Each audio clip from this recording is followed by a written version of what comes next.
Hello, नमस्कार, आदाब, सत श्री अकाल और अस्सलाम वालेकुम। मैं हूं मोहम्मद अहमद काज़मी, लेकर आया हूं आपका पसंदीदा कार्यक्रम आपके रूबरू। इजराइल फिलिस्तीन जंग को कवर करते हुए तकरीबन 4.5 महीने हो चुके हैं। जंग उसी तरह से जारी है। अब जंग बंदी होगी नहीं होगी, उस पर हमास की कुछ शराइत हैं, उस पर अमेरिका और इजराइल इख्तलाफ कर रहे हैं। लेकिन इस सब के दरमियान नेतन्याहू ने यह कहा कि जो लोग हमें रफा में कार्रवाई से रोक रहे हैं, इसका मतलब यह है कि हम जंग हारने का ऐलान कर दें। यह बात उनकी जबान से आ गई है। दूसरी तरफ इंटरनेशनल कोर्ट ऑफ जस्टिस में भी हियरिंग फिर से शुरू हुई है और फिलिस्तीनी अथॉरिटी ने इजराइल को जेनोसाइड और एपार्थाइड का इल्जाम लगाया है। उधर खबर यह है कि हमास ने यह कबूल किया है कि उसके 6,000 लड़ाके मारे जा चुके हैं, लेकिन वो लंबी जंग लड़ सकते हैं।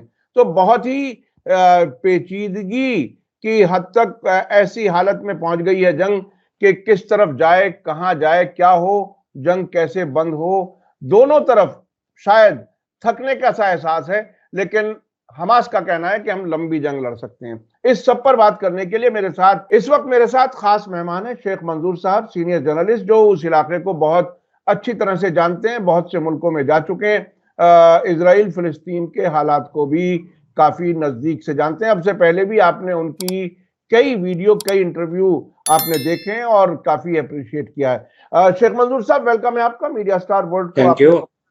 आप ये बताइए कि 136 दिन और रफा पर कार्रवाई करने की मांग, अमेरिका का कहना है कि रफा पर कार्रवाई ना करें। उधर हिजबुल्लाह और इजराइल के बीच में भी टकराव उसी तरह से जारी। हूथियों की तरफ से अब तक भी जहाजों को रोकने का सिलसिला जारी। क्या कुछ देख रहे हैं, जंग किस तरफ जा रही है, क्या कुछ होने वाला है? जंग जो है इसके बारे में अभी कुछ नहीं कहा जा सकता है, ये कब रुकेगी, क्योंकि इस जंग से इंटरनेशनल कम्युनिटी की बेबसी पूरी तरीके से जाहिर हो गई है। एक तो वो सिंसियरली नहीं चाहते हैं कि जंग बंदी हो जाए ताकि उसके लिए इजराइल पर पूरा दबाव डाला जाए। एक बात वहां कहते हैं, दूसरी बात इजराइल को वो साथ साथ आर्म्स एम्यूनिशन भी प्रोवाइड करते हैं। इसका मतलब ये है कि वो एनकरेज कर रहे हैं इजरायली गवर्नमेंट को कि वो अपनी जो एक्शन है, अपनी कार्रवाई है, वो बदस्तूर कायम रखे, वरना वो जो उनको इस्लाह सप्लाई कर रहे हैं इसको बंद करना चाहिए। दूसरी बात, एक्सपोज हुआ है सारा वर्ल्ड इस वक्त। जो सो कॉल्ड जो वेस्टर्न कंट्रीज बड़े बड़े दावा, बुलंद बांग दावा कर रहे थे ह्यूमन वैल्यूज के, उनकी कली खुल गई। साफ पता चला उनके पास डबल स्टैंडर्ड से। यहाँ पर इतने लोग मर गए, 30,000 के करीब जो है फलस्तीनियंस मर गए और बहुत जख्मियों की तो तादाद लातादाद है। उसके अलावा बहुत सारे अंडर डेब्रीज फंसे हैं, उनको कोई फिक्र नहीं है। एक तरफ अमेरिका इनको कहता है रफा पर मत करो, लेकिन बार बार वो करता है। यहां तक कि कोई भी कंट्री इसके खिलाफ एक्शन लेने को तैयार नहीं है। हमने यहां तक भी देखा कुछ वेस्टर्न कंट्रीज ने ये भी एक प्रपोजल दिया है कि हमास के जो मिलिटेंट्स है, जंगजू है, उनको वहां से निकलना चाहिए ताकि वहां पर सीज फायर हो जाए। क्या सारा कुछ जो ये किया जा रहा है ये सिर्फ इजराइल के लिए किया जा रहा है? क्या इसमें फलस्तीनियों की कोई जान की वैल्यू ही नहीं है? सारे 4.5 महीने हुए, सारे देख रहे हैं, आए दिन दर्जनों सैकड़ों मरते हैं। हस्पताल खत्म हुए, खाने के लिए कुछ नहीं है, फूड फैसिलिटीज, एड नहीं दिया जाता है। उसके बाद भी अभी तक एक कदम भी, एक साइन भी नहीं लग रहा है कि वहां पर परमानेंट सीज फायर हो जाए। अमेरिका का प्रेसिडेंट एक तरफ गालियां दे रहा है, यानी कि अब्यूज कर रहा है इजरायली गवर्नमेंट को, लेकिन छोड़ने को भी तैयार नहीं है। अरब कंट्रीज कहते हैं हमें सबसे पहले इजराइल को तस्लीम करें, लेकिन कोई उनके लिए, उनके सीज फायर के लिए बातचीत नहीं कर रहे हैं, और आए दिन जो है इस्लामिक कंट्रीज मैक्सिमम उनके जो है इजरायली लीडर्स के साथ गपशप मारते हैं। ऐसे में क्या सर, बने? एक बहुत ही अहम खबर आई 2-3 दिन पहले। चैनल 12 जो इजराइल का है, उसने बताया कि हूथियों की तरफ से जो बाबल मंदब बंद किया गया है, उसके मुकाबले में ऑल्टरनेट रूट, उस पर बाकायदा कारोबार शुरू हो चुका है। दुबई से, यूएई से सऊदी अरब, जॉर्डन और उसके बाद इजराइल। तो इजराइल की हिम्मत, इधर से अरब मुल्क उसको दे रहे हैं, सप्लाईज दे रहे हैं बाकायदा, और उधर से अमेरिका हथियार दे रहा है। तो ऐसी हालत में तो उसकी हिम्मत अफजाई होगी। वही हम कहते हैं कि फिर जो है एटलीस्ट जब तक सीज फायर वो करता है, एक्सेप्ट करता है, तब तक तो बंद करने चाहिए थे ये सारे फैसिलिटी। वो इसको फैसिलिटेट कर रहे हैं। और यहां तक कि इजिप्ट को मजबूरन उन्होंने कहा कि हम वाल खड़ा करेंगे रफा की पे, क्योंकि उनको अंदेशा है जिस तरीके से इजराइल कोशिश कर रहा है रफा को टारगेट बनाने के लिए, वो उसका ये प्रेशर है कि जो लोग वहां पर है वो इजिप्ट के अंदर दाखिल हो और सनाई में जाए, जो उसका प्लान है। और इसको कोई भी, जबानी तो सारे कहते हैं ये नहीं होना चाहिए, वो नहीं होना चाहिए, लेकिन होता वही यही है। और ये भी है कि ये हम मानते हैं कि इजराइल को, जो हम पहले से कहते हैं, इनको भी बड़ा जबरदस्त नुकसान उठाना पड़ा। और 4.5 महीने अंगेज रहना वार में, ये कोई बड़ी बात, छोटी बात नहीं है। लेकिन उनके लिए सबसे जो है उनकी बैकिंग बराबर जारी है। हाँ, उसमें कहीं ना कहीं ये होगा कि जरा स्लो जाओ, ये मत करो ज्यादा, लेकिन उसमें कोई कमी नहीं आई उसकी। सिर्फ कुछ कंट्रीज में, कल हमने फ्रांस के प्रेसिडेंट का ये स्टेटमेंट देखा है जिसमें उन्होंने कहा मुझे कोई नहीं रोक सकता है कि फलस्तीनियन स्टेट को रिकॉग्नाइज करने के लिए। सऊदी अरब का भी एक बयान हौसला अफजा रहा है, वो कहते हैं हम तब तक कुछ नहीं करेंगे जब तक फलस्तीनियन स्टेट, लेकिन बस ये बयानबाजी तक ही कायम है। कोई इसमें एक्शन जो जैसे इसके लिए फैसिलिटेट किए जा रहा है दूसरे रूट्स के जरिए इजराइल को सप्लाईज, ये जो है आइटम्स फराहम करना, वो तो हम ही शामिल है ना उसमें, कोई दूसरा तो शामिल नहीं है ना। वो अगर पेटी बेनिफिट्स के लिए, कुछ उसमें शायद बेनिफिट्स होंगे, इकोनॉमिक बेनिफिट्स के लिए आप अगर ऐसा करेंगे तो क्या बनेगा?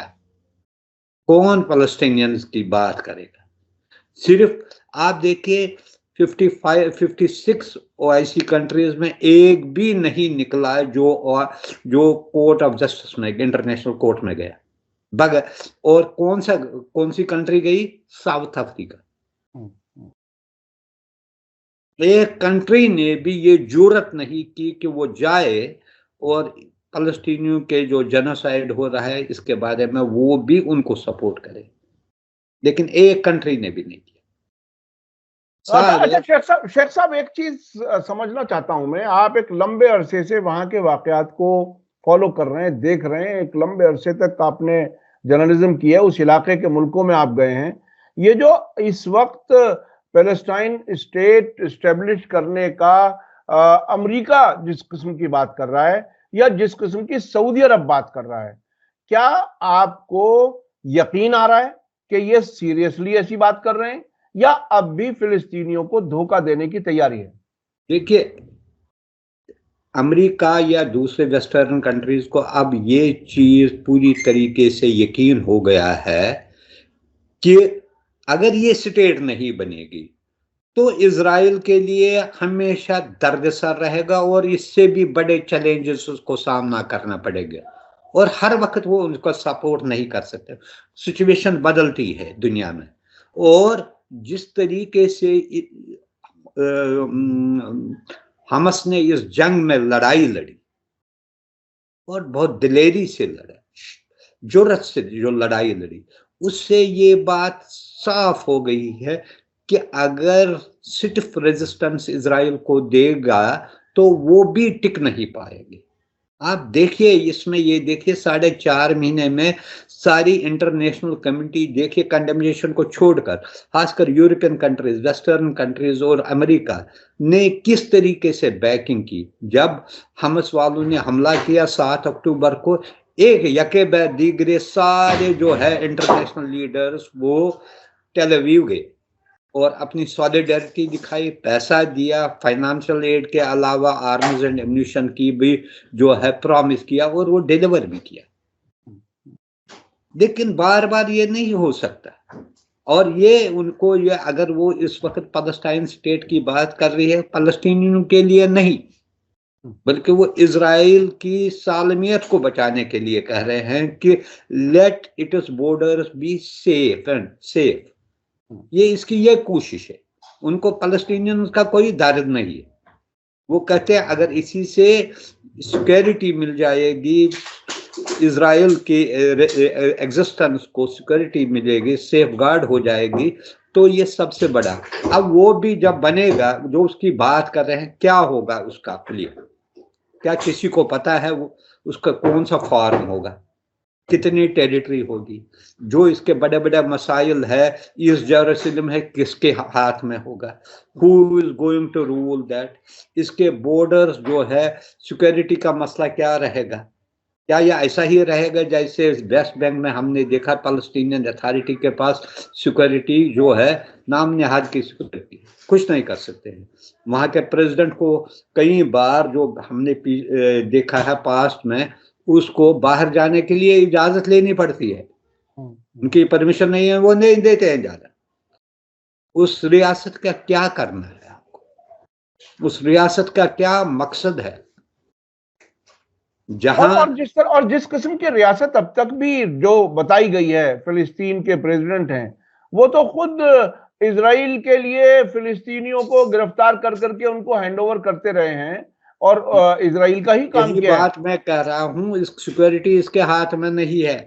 आए दिन आप देख रहे हैं कि एक तो गाजा में चल रही है एक्शन, दूसरी बात वेस्ट बैंक के जिस इलाके में वो चाहते हैं जाते हैं, वहां से लड़कों को पकड़ते हैं, किलिंग करते हैं, बच्चों को पकड़ते हैं। और अभी जो रिपोर्ट आया है, पिछले जब से ये वार शुरू हुआ है, 600 से ज्यादा लोग जो है वहां मारे गए वेस्ट बैंक में, गाजा की बात छोड़ी, और 5000 के करीब वहां लोगों को गिरफ्तार किया गया है। ये कौन सी स्टेट है? इस स्टेट का कोई खाका हमारे सामने तो नहीं है।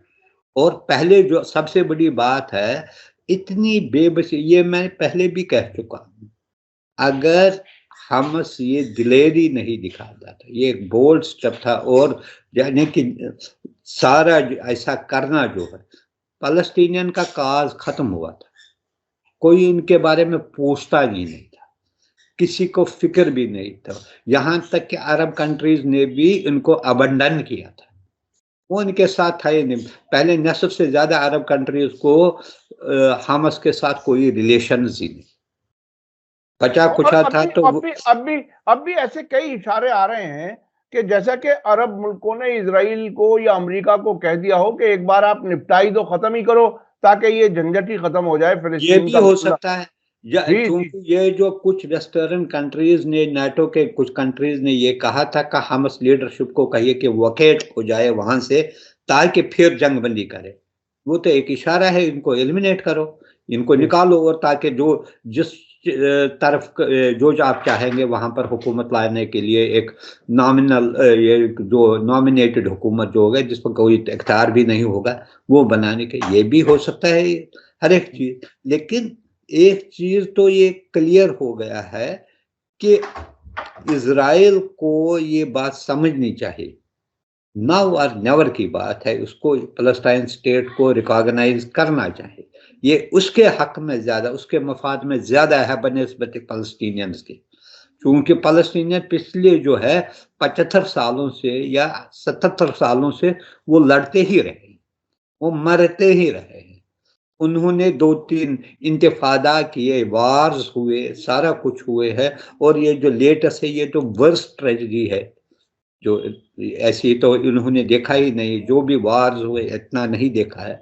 वो तो आए दिन मरते,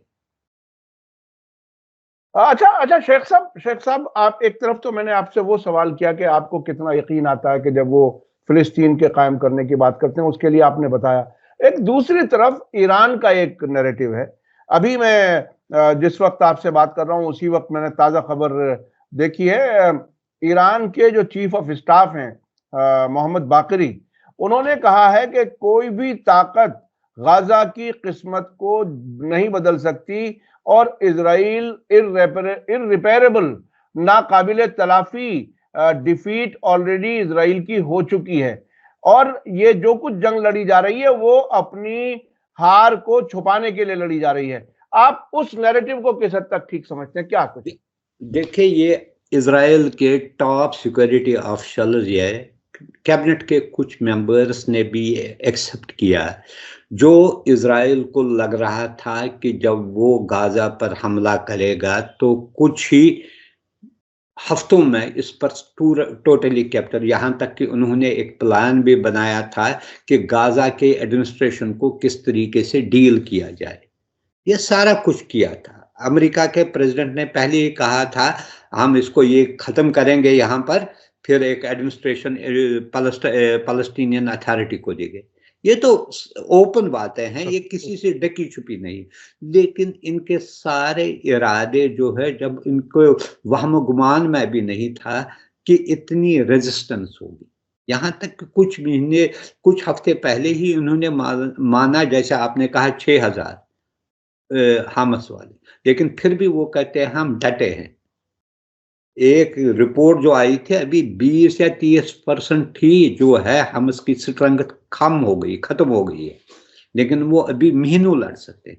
ये तो हमें अब भी कई बार ऐसे ओकेजन्स मिलते हैं जब all of a sudden even in those areas which are captured by Israeli forces, वहां उनको all of a sudden attack होता है, 4 सोल्जर्स मरते हैं, टैंक्स खराब होते हैं। अभी जो है साउथ गाजा में अटैक हुआ जिसमें ये इनको समझ में ही नहीं आता कहां से क्या।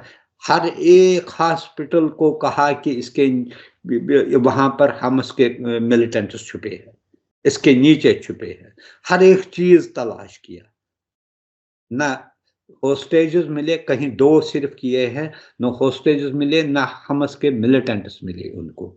यहाँ तक कि हो सकता है बॉम्बिंग या दूसरे ओकेजन्स में उनकी हलाकत हुई होगी, क्योंकि जिस तरीके से बॉम्बिंग हुई है शायद सेकंड वर्ल्ड वार के बाद ऐसी कोई बॉम्बिंग हुई होगी, या वियतनाम वार में ये इतनी इंटेंसिव बॉम्बिंग हुई, जितने बॉम्ब्स डाले गए वो कहते हैं कि जिसका कोई अंदाजा ही नहीं है इसमें अगर हुआ होगा। लेकिन इस तरीके से उन्होंने उसको 4.5 महीने में भी पूरी तरीके से खत्म नहीं किया।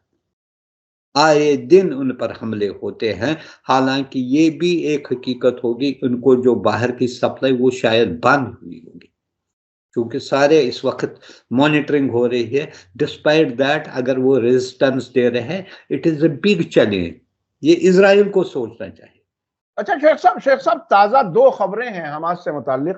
एक तो आईडीएफ की, इजरायली डिफेंस फोर्स की जो खुफिया डिपार्टमेंट है, उसने कहा कि जंग के बाद भी हमास उनके मुताबिक टेररिस्ट ऑर्गेनाइजेशन बाकी रहेगी।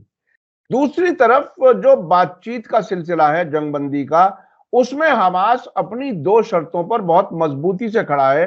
एक तो यह कि गाजा से पूरी तरह से इजराइल बाहर जाए और पहले जंग बंद हो परमानेंट, उसके बाद कैदियों की अदला बदली होगी।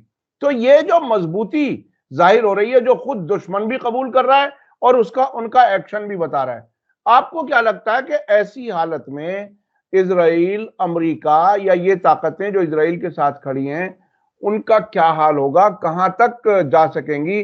क्या रफा में जो मिलियन से ज्यादा फिलिस्तीनी हैं, क्या उनको भी सबको कत्ल कर दिया जाएगा? क्या कुछ हो सकता है? क्या इम्कान है? हालांकि जंग में अंदाज लगाना बहुत मुश्किल होता है, लेकिन आपको क्या लगता है जब इस तरह का रेजिस्टेंस मिल रहा है? देखिए हामस के लिए ये डू और डाई बैटल है। उनके पास कोई रास्ता नहीं है। अगर उनका जो फैसला होना है पैलेस्टाइन स्टेट का, पैलेस्टाइन के लोगों के फ्यूचर या वहां पर क्या रहेगा, ये यही जंग फैसला करेगी। क्योंकि अगर वो एलिमिनेट हुए तो उसमें बहुत टाइम लगेगा, नई लीडरशिप उभरने में तो बहुत टाइम लगेगा। और फिर जो इजराइल है या उसके इत्तेहादी है वो ये समझेंगे एज ए विक्टर वो साबित होंगे, तो वो उनके कंडीशंस पर वो डिक्टेट करेंगे अपने कंडीशंस। इसीलिए वो एक टफ स्टैंड ले रहे हैं कि हमारे ये शराइत है, आप इसको कबूल कीजिए, देन वी विल।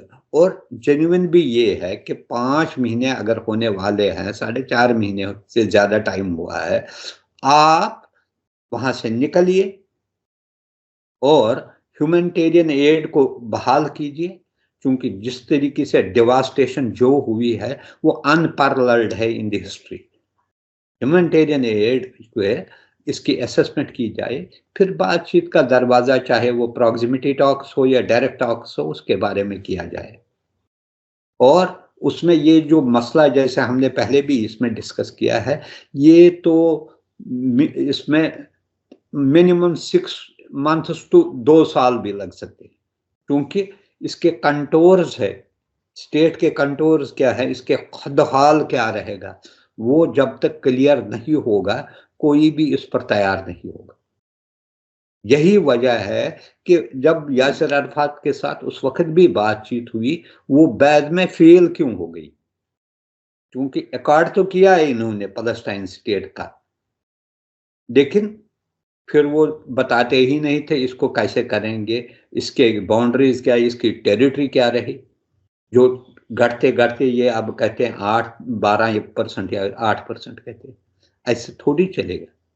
इनके पास जो है, यहाँ पर भी तकरीबन 23 लाख लोग हैं गाजा में, वहां भी तकरीबन है ये तकरीबन जो है 5 मिलियन पीपल है। और इसके अलावा millions of Palestinians are settled abroad. Jordan में बहुत है, सीरिया में बहुत है, या दूसरे अरब कंट्रीज में उनकी तादाद बहुत, लेबनान में बहुत है। जब तक कि उनको ये नहीं हो जाएगा, एक परमानेंट जगह नहीं दी जाएगी। अब वेस्ट बैंक में इसलिए कि वाटर रिसोर्सेज पर वो कब्जा करना चाहते हैं, ये नहीं कोई इंटरनेशनल कम्युनिटी। अब देखिए ये वार का एक हिस्सा है, ह्यूमैनिटेरियन ये मसला है कि इंटरनेशनल कम्युनिटी को किसी को फिक्र नहीं है, इनको ड्रिंकिंग वाटर नहीं, इनको मेडिकल फैसिलिटीज नहीं। बहुत सारे जो है ऐसे मरे हैं जिनके पास कोई नहीं, इलाज के लिए नहीं है, दवाइयाँ नहीं मिलती, फूड नहीं मिल रहा, बच्चों की हालत, बच्चे मैक्सिमम कैजुअलिटीज बच्चों और औरतों की हुई है। वो कहते हैं ये जो प्रेग्नेंट वुमेन है इनके लिए बहुत सारे चैलेंजेस हैं। एटलीस्ट अच्छा शेख साहब हम जिस तरह से भारत के मीडिया ने जंग के शुरू में बिल्कुल पूरी तरह से इजरायली रंग इख्तियार कर लिया, और उसके बाद कहीं ऐसा लगने लगा कि थोड़ा सा जब हमास जरा मजबूत रिस्पांस दिया और रेजिस्ट किया, तो कहीं ना कहीं कुछ थोड़ा सा दबे अल्फाज में इधर उधर की बातें। अभी जो कुछ इंडियन मीडिया जिस तरह से कवर कर रहा है जंग, क्या आपको लगता है कि अब थोड़ा सा कुछ बेहतर होता जा रहा है? क्या आपकी आपकी अपने क्या असेसमेंट है जिस तरह से देखिए पहले उनको लग रहा था, जब वो वहां गए बिगिनिंग में उनको लग रहा था वो ज्यादा से ज्यादा वो कोई गाजा नहीं गया, कोई वेस्ट बैंक नहीं गया, वो इजरायली इलाकों में ही गए, और उनको लग रहा था उन्हीं को प्रोजेक्ट किया जो उस वक्त हमस ने वहां पर तबाही की, उसी को प्रोजेक्ट किया। वार के बाद वो कोई नहीं रहा, वहां रहा, तो सारे वापस आए। इसमें एक चीज एटलीस्ट कल ही जो है एक्सटर्नल अफेयर्स मिनिस्टर ने पैलेस्टाइन के वजीर खारजा के साथ भी मुलाकात की, और जब प्राइम मिनिस्टर वहां गया, कतर गया, और उसने भी बार बार ये कहा इस मसले को हल करना चाहिए। ईएएम ने यहाँ तक कहा कि जो ह्यूमन ट्रेजेडी है ये अनबियरेबल है, उसने ये कहा, ओपनली स्टेटमेंट दिया। लेकिन ये है अब उनको भी ये लग रहा था जो इजराइल के बारे में इनको जो इमेज कायम की गई थी एक सेक्शन ऑफ प्रेस, सालिम को नहीं, कि ये अनडिफीटेबल है, इसको कोई भी नहीं।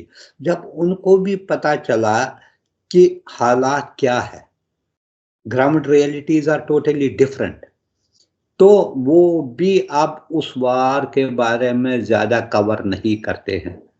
जो न्यूज़ पहले 10 दिन फ्रंट पेज हुआ करती थी, अब आज पेपरों में भी आप कहीं जो है इंटरनेशनल पेज में छोटी सी न्यूज़ के तौर पर देख सकते हैं। अब वो जो फॉरवर्ड जो उसमें था, वो नीचे-नीचे कम होने लगा है और अब कई बार ये भी एडिटोरियल्स, आर्टिकल्स आने लगे हैं कि इनको जो पैलेस्टाइन इश्यू के बारे में को भी एड्रेस करने की ज़रूरत है। प्राइम मिनिस्टर ने बार-बार कहा 2 स्टेट फार्मूला अप्लाई होने चाहिए, जिसकी उन्होंने बार-बार ज़िक्र की और चूँकि इंडिया के ताल्लुकात अरब मुल्कों के साथ बहुत स्ट्रॉन्ग हो रहे हैं, वो कहीं न कहीं they are striking a balance. वो दोनों इसको दिखाना चाहते हैं। हालाँकि उनको लग रहा है कि अरब region is far more bigger region than Israel छोटा-सा। वहाँ इन्वेस्टमेंट, कारोबार और तकरीबन 9 मिलियन इंडियंस आर हियर जिनकी रेमिटेंस जो है तकरीबन $80 बिलियन है।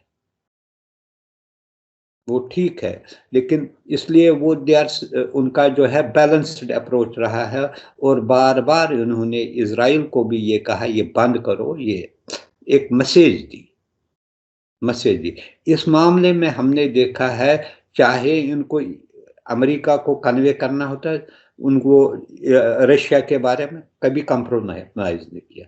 ईरान के बारे में कभी कंप्रोमाइज़ नहीं किया, सीरिया के बारे में कभी कंप्रोमाइज़ नहीं किया, अपनी जो पॉलिसी है उसी को अपनाया है। ये एक इंडिपेंडेंट पॉलिसी की एक अच्छी निशानी भी है।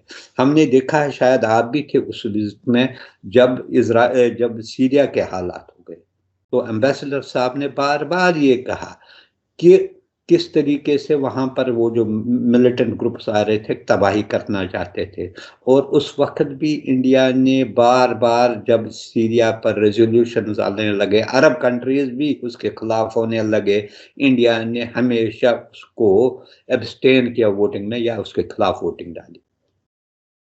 यही मसला जब है, चाहे ईरान का न्यूक्लियर है या दूसरे इश्यूज़ है, हमेशा उन्होंने फ्रेंडली ताल्लुकात उनके साथ रखे। उस पर उन्होंने नहीं किया। रशिया के साथ डिस्पाइट प्रेशर, अभी अमेरिकन प्रेसिडेंशियल कैंडिडेट जो है निकी हेली, उसने कहा इंडिया हमारे से स्मार्ट बनने की कोशिश कर रहा है कि ये रशिया के साथ अपने ताल्लुकात भी रखना चाहता है और हमें भी कन्वे करना चाहता है। ये उसका एक स्टेटमेंट है। हालांकि शी हेल्स उसके जो है डिसिडेंट, उसके जो एंसेस्टर्स है, they are from this region. तो शेख मंजूर साहब, अभी कोई जंग के खत्म होने का कहीं कोई इशारा? बार बार जो देखने वाले हैं उनके जहन में यही सवाल आता है कि क्या जंग बंद होगी, कब हो होगी? सकता है अगले 10-15 दिन में कोई एक सूरत, जो प्रपोजल्स हो रहे हैं जिसके बारे में हालांकि ये कहा है कतर ने, जो हमने प्रपोजल दिया उसमें कोई कामयाबी हासिल नहीं हुई है। हो सकता है कुछ 10-15 दिन के अंदर हो सकता है कोई इमर्ज एक सिचुएशन होगी जहां कुछ कंप्रोमाइजिंग फार्मूला के बारे में, चूंकि अमेरिका भी अब प्रेसिडेंशियल इलेक्शन की तरफ बढ़ रहा है और दूसरी जगह पर भी ये है, कोई ना कोई वाया मीडिया उसका निकालने की कोशिश करेंगे, क्योंकि जितनी ये जो है इसमें जो जितनी ह्यूमिलिएशन अमेरिका को हो रही है, जितना उसको जो है क्रिटिसिज्म हो रहा है, इतना इजराइल को नहीं हो रहा है। बहुत बहुत शुक्रिया शेख मंजूर साहब। अमेरिका को, इजराइल को हिफाजत देना जो है वो अपने आप में खुद महंगा पड़ा, उसकी क्रेडिबिलिटी दांव पे, और उसको अब कोई उस तरह से ना तो ताकत के तौर पर मानता है, ना ही कोई मॉरल ग्राउंड पर उसकी कोई सुपीरियोरिटी रही नहीं, रेलेवेंस ही नहीं। अब वो किसको कहेगा ह्यूमन राइट्स के बारे में, जब उसको ये दिखाएंगे, पैलेस्टीनियन बच्चों की पिक्चर्स दिखाएंगे क्या हो रहा है, कौन से ये कहेंगे हम इसके जो है champions of human rights and other things. ये सर स्लोगन्स ही रहेंगे और इसके अलावा कुछ नहीं है। चलिए जी जी, बहुत बहुत शुक्रिया शेख मंजूर साहब। इसी के साथ मुझे दीजिए इजाजत। धन्यवाद, शुक्रिया। जय भारत, जय हिंद। मीडिया स्टार वर्ल्ड के और वीडियो देखने के लिए हमारे चैनल को सब्सक्राइब करें और सीधे नोटिफिकेशन पाने के लिए बेल आइकन दबाएं। और अगर हमारी खबर सच्ची और अच्छी लगे तो अपने व्हाट्सएप, इंस्टाग्राम, फेसबुक और ट्विटर अकाउंट पर जरूर शेयर करें।